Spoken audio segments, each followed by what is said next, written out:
Bonsoir, bonsoir la famille. J'espère que vous allez tous très bien. Ici, c'est Serge Tindi, l'homme de la forêt, votre humble serviteur. Alors, je suis dans ma plantation de cette année-ci. Comme vous pouvez le voir, le temps est menaçant. Il y a les tonnerres, il y a les éclairs. Donc, voilà, je profiterai juste à vous montrer en quelques minutes la poussée de mes bananiers plantains que j'avais plantés cette année-ci. Et nous allons revenir après la pluie, ou même le lendemain, si Dieu le veut. Car ici, il est déjà 18h33. Donc, c'était juste pour vous montrer un aperçu dans l'endroit où je me trouve. Merci. Donc, ce que je vous montre là, c'est l'ancienne plantation de l'année 2024. Voilà déjà un régime qui est prêt à être coupé.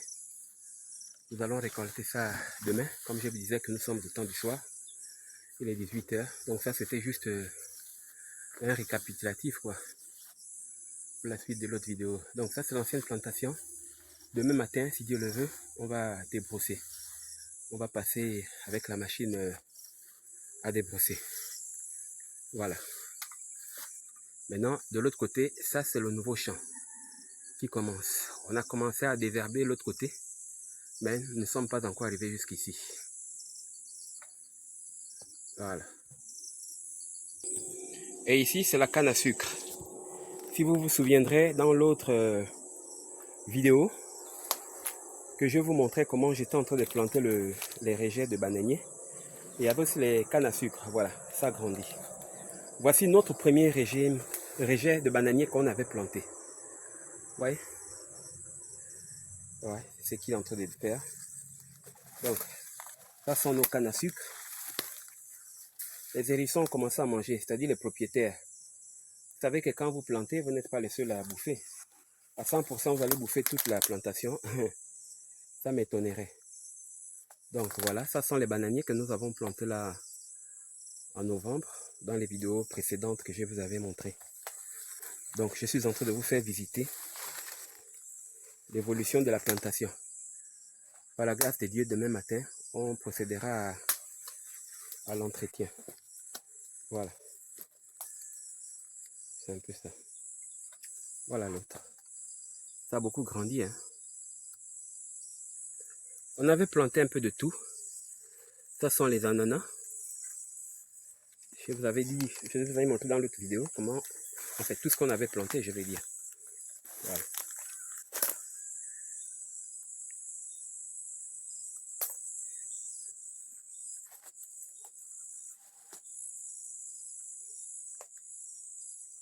Ce sont les papayers qui ont commencé déjà à fleurir.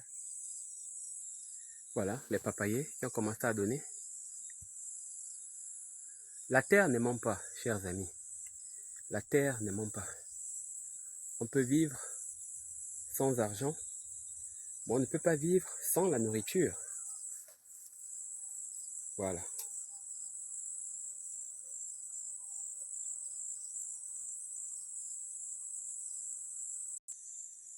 Donc, voilà.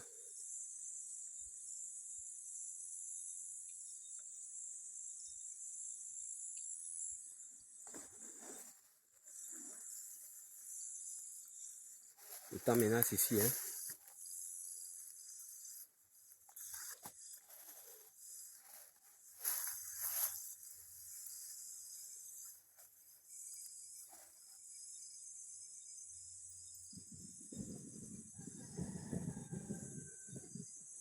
Alors, j'ai besoin de vos encouragements, de vos likes. Donc, de ce côté-ci, nous avons commencé le sarclage. Le sarclage des pieds des bananiers.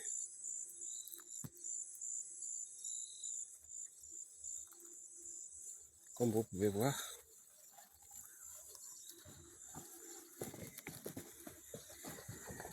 Les exploits de Serge Tindi, l'homme de la forêt.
Et la récolte continue encore pour ce matin.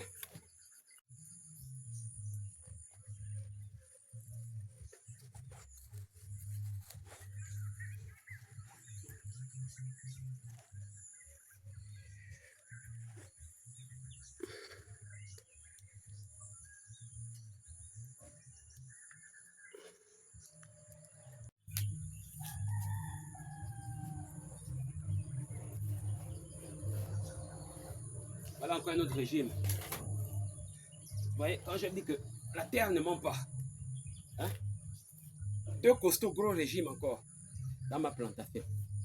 Comment ne pas m'encourager? Encouragez-moi en likant pour soutenir la chaîne et à m'encourager à faire un peu plus. Voilà. Serge Cindy, l'homme de la forêt. Serge Cindy, l'homme de la forêt, vit de ses produits agricoles. La banane, les feuilles de manioc, l'oseille, les dongo-dongo, un peu de tout. Donc dans la plantation, j'ai planté un peu de tout. Donc là, ils sont en train de faire la récolte des bananiers. Et puis, bon, voilà quoi. À la fin, je vous montrerai un peu la suite aussi.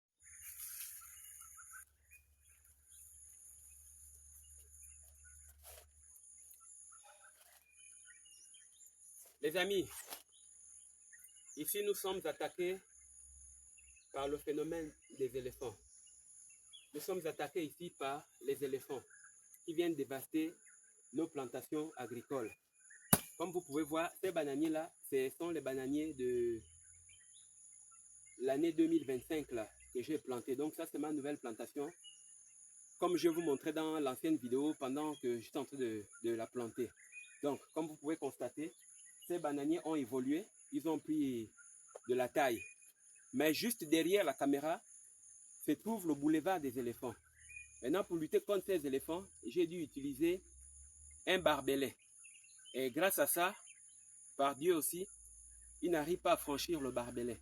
Mais je vais vous montrer un peu quelques endroits qu'il a dévastés. Quelques endroits qu'il a dévastés et quelques bananiers qu'il a tirés, quoi. Donc, c'est vraiment un peu ça le problème que nous rencontrons ici, là, au quotidien. Les éléphants quittent la forêt pour venir s'attaquer aux villageois dans leur plantation. Donc, tout à l'heure, je vous montre ce qu'ils ont fait dans la nuit d'avant-hier. Voilà, ça c'est ma plantation de cette année. Ça n'a pas encore produit. Nous avons planté ces bananiers-là au mois de octobre-novembre. Donc, c'est ce que vous voyez. Ça a grandi déjà. Il y a aussi les macabos, les tarots, que nous avons aussi plantés. Vous voyez ça? C'est un éléphant qui a tiré. Et les petits sont restés. Je vais enlever les troncs. Comme vous pouvez voir. Alors, voici ce que l'on appelle ici le boulevard des éléphants. Ça, c'est un bananier qui l'a tiré. Comme il n'a pas pu traverser ce barbelé que j'avais mis ici, ça c'est le barbelé, ça l'empêche de traverser. Donc, il s'est arrêté de l'autre côté. Il a posé les pattes sur cette souche-là. Et il a tiré le bananier qui est près du barbelé. Donc, c'est vraiment ça, les défis que nous rencontrons tous les jours ici, avec ces éléphants. Vous voyez? Comment on va faire? Voilà, le champ des guerres. La plantation est juste là-bas. Voilà, c'est le champ des guerres des éléphants. Donc, qu'est-ce qu'il a fait? Il est venu par ici et arrivé ici, il a trouvé le barbelé. C'est posant certainement la question de savoir est-ce que tout le long il y a le barbelé. Donc, cherchant à rentrer dans la plantation, il passe par là, barbelé, il remonte, barbelé, il remonte, barbelé, il remonte, barbelé, jusqu'à ce qu'il n'a pas trouvé l'entrée. Il est venu se venger sur ce pauvre bananier. C'est la deuxième fois ou la troisième fois qu'il vient faire ces choses-là. Voilà.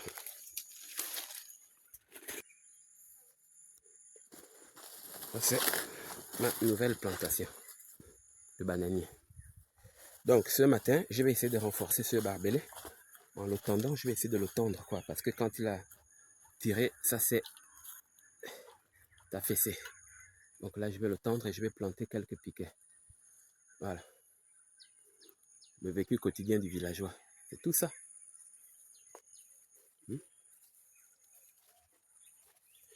Pour ceux-là aussi qui sont victimes des attaques des éléphants comme moi, cherchez à trouver le fil barbelé. C'est un essai que j'ai fait et ça a marché. Vous cherchez un fil barbelé, vous voyez avec ces épines-là. Donc, ces épines-là l'empêchent de traverser. Et comme il ne peut pas couper, il est obligé de bouder.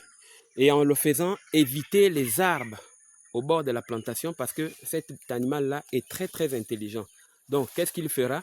S'il y a des arbres à côté de la plantation, il va aller dans la forêt et il va pousser ces arbres-là pour tomber sur le barbelé. Une fois que le bois et l'arbre est tombé sur le barbelé, ça crée une ouverture et il rentre pour dévaster votre plantation. Donc, c'est un test que j'ai fait, ça a marché, associé avec des lumières dans la plantation. Vraiment, pour le moment, ça marche. Ça marche. Ça, c'est la 3e fois qu'il est venu attaquer la plantation, mais il n'a pas pu rentrer à cause du barbelé. Quelque chose à retenir pour tous mes amis agriculteurs, tous ceux qui font de l'agriculture comme moi, et ceux qui sont victimes des attaques des éléphants qui viennent détruire leur plantation. Pour moi, j'ai essayé et ça a marché. Mais la seule erreur que j'ai faite, c'est parce que je collais ça tout près des bananiers. Or, il faut éloigner le fil barbelé des bananiers pour éviter qu'il ne puisse tendre la trompe et cueillir les bananiers. Donc, j'ai essayé ça et ça a marché.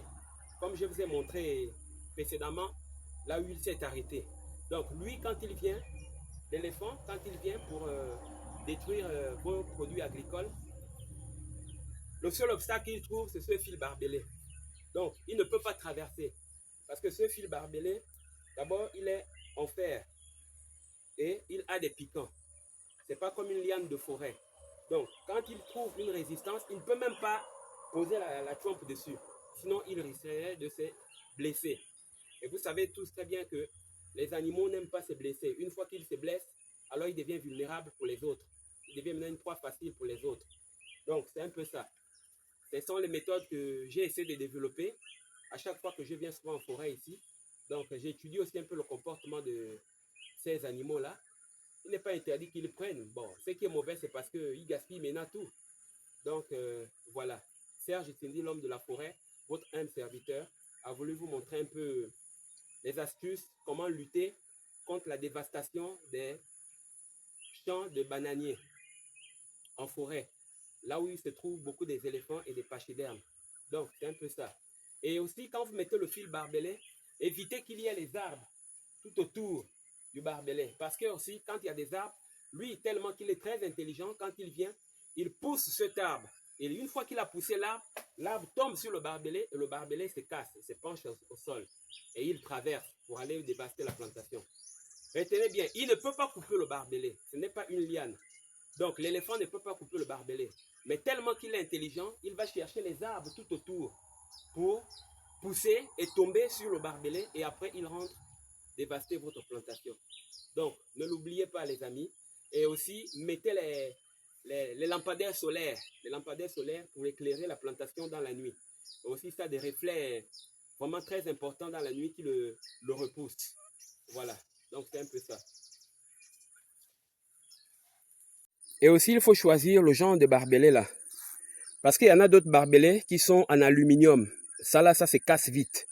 Et ça, c'est facile. Il n'a pas des bouts pointus comme ça qui sont durs. Ça, c'est très, très rigide. Donc, vous allez voir que ça, il ne peut pas casser. Il ne peut même pas couper. Donc, c'est un peu ça. À tous mes amis agricoles, Serge Itsindi, votre humble serviteur, l'homme de la forêt. Vous voyez? Donc, ça, c'est un bananier qu'il a pris. Hein? Voilà. Il est venu, il est monté sur cet arbre-là et il a balancé la trompe pour tirer ce bananier. Comme vous pouvez le voir là-bas. Là-bas, là, il a marché. Tous les autres là sont des pieds de bananier qu'il a tirés. Et comme c'était proche du barbelé, alors là, il est rentré pour faire son désordre.